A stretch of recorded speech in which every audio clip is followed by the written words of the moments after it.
উপমহাদেশের কমিউনিস্ট অঙ্গনে কিংবদন্তি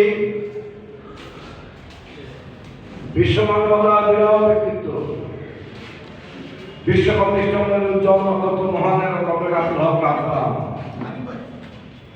আজকে সভার সভাপতি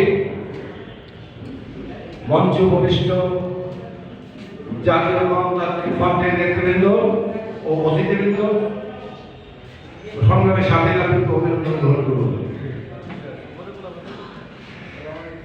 আজ হতে ১৭ বর্ষ আগে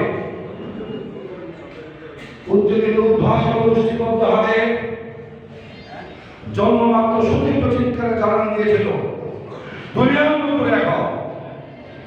উনি বলেছিলেন সাম্যবাদ আপনারা চালিয়ে দাও বলে দাও। এই জন্যই বলা যে কিশোর বয়সে যে বস্তুবাদী দর্শকগুলি উনি আঁকড়ে ধরেছিলেন, আত্মস্থ করেছিলেন, লালন করেছিলেন, মানুষের মধ্যে ছড়িয়ে দিয়েছিলেন। আর মৃত্যু সে আদর্শ নিয়ে অবিচল থেকেছেন। এটাই আব্দুল হকের অনন্য, এখানে ওনার বৈশিষ্ট্য নেই। এই বিশ্ব ধাত্রীতে গঠন সুযোগ্য সন্তান জন্ম দিয়েছিলেন আব্দুল হক তার মধ্যে একজন। গোটা বিশ্ব পরিস্থিতি পর্যালোচনা করে উনি বলতেন মুমূর্ষে বিশ্ব প্রতিবাদ, দিশাহারায় বিশ্ব সাম্যবাদ। তো আজকের ঘটনাগুলি আন্তঃসাম্যবাদে দ্বন্দ্ব বিশ্বময় বিশ্ব যুদ্ধময় পরিস্থিতি। এই পরিস্থিতিতে আব্দুল হক আরো প্রাসঙ্গিক, আরো জীবন হয়ে উঠেছে। উনার মত, উনার পথ পরিষ্কার হয়ে আছে মানুষের সামনে। মুক্তির আর কোনো পথ নাই, সব পথ বন্ধ। আন্তঃসাম্যবাদী দ্বন্দ্বের জাতীয় ক্ষেত্রে যে প্রভাব আমরা দেখতে পাচ্ছি, এই খুনাখুনি, গোলাগুলি, হত্যা এসব চলতে থাকবে।